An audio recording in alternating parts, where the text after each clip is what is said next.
চাইছেন এরপরের কথা আল্লাহ তাআলা বললেন, পৃথিবীর মানুষ তোমরা শয়তানের পথ অনুসরণ করো না। শয়তানের পথ তোমরা অনুসরণ করো না। যদি তোমরা শয়তানের পথ অনুসরণ করো তাহলে তোমরা তার সাথেই যাবে। আচ্ছা বলেন তো দেখি, শয়তান কোথায় যাবে? জান্নাতে? জাহান্নামে? শয়তান যদি জাহান্নামে যায়, এই কি গ্রাম এটা বললাম? চক শাহজাদপুর মাঠপাড়ার যত মানুষ শয়তানকে মেনে চলে তারা এখন কোথায় যাবে? জাহান্নামে। কথা বুঝে গেছে কি?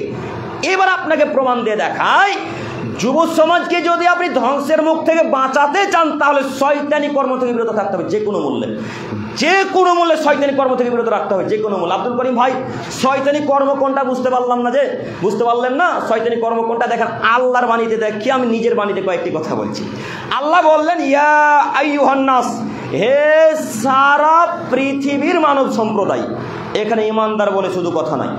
আল্লাহ যখন বলে ইয়া আইয়ুহাল্লাযিনা আমানু, তখন যারা ঈমান এনেছে তাদেরকে বলে।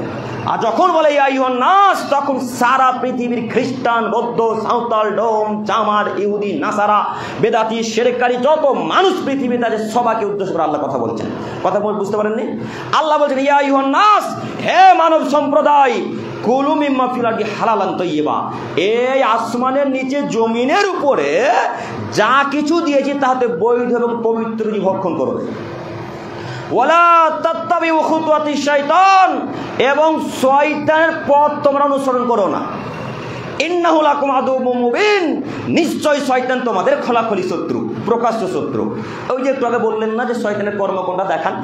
আল্লাহ তাআলা বলছেন শয়তানের কর্ম হচ্ছে হারাম কাজে লিপ্ত থাকা, শয়তানের কর্ম হচ্ছে অশ্লীল কথাবার্তা বলা, শয়তানের কর্ম হচ্ছে গালমন্দ করা। একটু এই বাক্যে আসার আগে আরো একটি কথা, আল্লাহ বললেন আসমানের নিচে জমিনের উপরে যা কিছু দিয়েছে তাতে বৈধ এবং পবিত্র রুজি খাবে।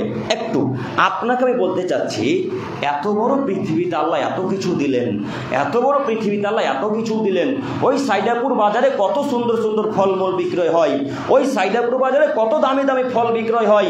এত দামি দামি ফল, আপেল, কলা, বেদানা, খেজুর, কিশমিশ, কাঠবাদাম ইত্যাদি ইত্যাদি, কত দামি ফল আছে আল্লাহ ভালো জানেন। এত দামি দামি খাদ্য বাদ দিয়ে আপনার কপালে বিড়ি জুটলো? হ্যাঁ, এত দামি দামি খাদ্য বাদ দিয়ে আপনার কপালে গুলি জুটলো? এত দামি দামি খাদ্য বাদ দিয়ে আপনার কপালে সিগারেটই জুটলো? নিজেকে মানুষ মনে করেন না?